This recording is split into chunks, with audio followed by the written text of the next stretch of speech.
Welcome back, chums. My name is LastKnownMeal, and today we're going to talk about the latest news regarding Cyberpunk, Phantom Liberty, and the new upcoming Witcher game. So let's begin. In the most recent CD Projekt earnings report and Q&A with investors, they revealed that Phantom Liberty is entering the final stretch of marketing, so I expect an increase in promotional material as well. And they did mention that they will have another developer stream closer to the release. This also confirms what they said about patch 2.0 dropping closer to Phantom Liberty, with either being the same week or week before. When it comes to review copies, they mention that those will be sent out in a few weeks, so we are still kinda early to discuss that. CD Projekt also shared that they were the first when it came to the amount of articles from Gamescom opening night live, which will be interesting to see how it transfers into sales on release and how many people go back into the game or try it for the first time, especially coming a few weeks after Starfield. Another thing we can see is how their Cyberpunk support team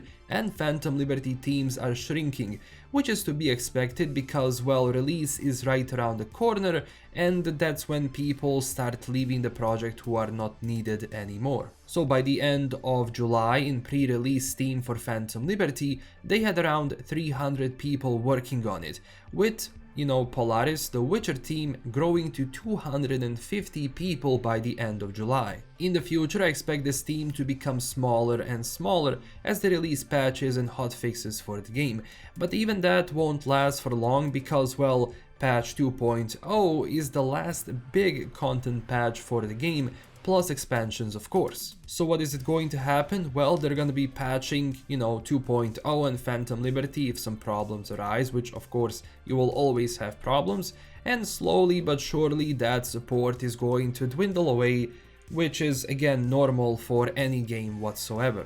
They are assigning a lot of devs to this expansion, which tells us about its scale.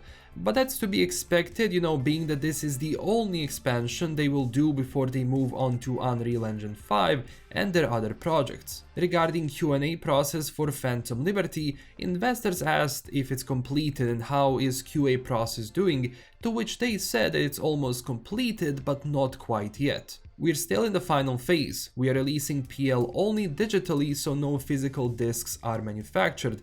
The final touches are still being added and the process is both internal and external. When it comes to Project Sirius, we did have the news that they restructured the project, so now the team for it is smaller.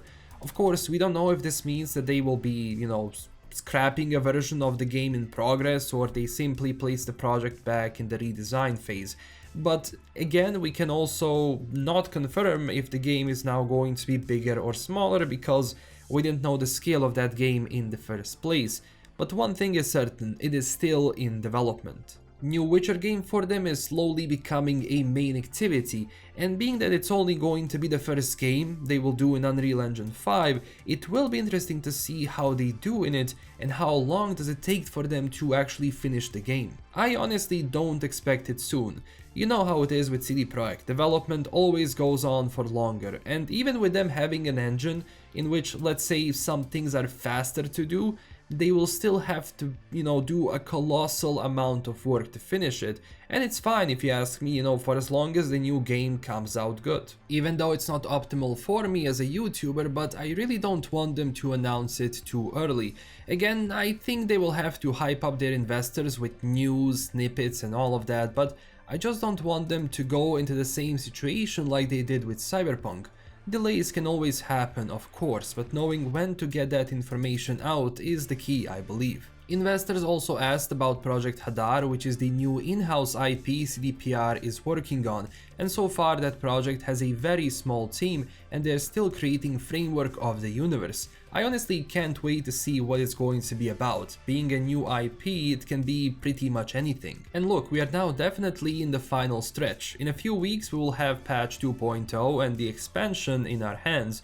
And hopefully if it comes out okay and optimized, this will be a nice send-off to the game itself and the engine. After that, I expect them to go silent for a while, at least until their next game is ready, which was the case pre-2018 during Cyberpunk development, but I doubt they will go completely silent, rather just stick to posting general PR marketing stuff, for existing content and products. And this is everything for a short news update, and before we end, yesterday out of nowhere, CDPR did a very cool thing where Kacper Niepokolczycki, hopefully this time I said it right, thanked for the stream we did a few days ago and it really caught me off guard. But it's nice when you get feedback from a developer I have been covering on this channel for years now.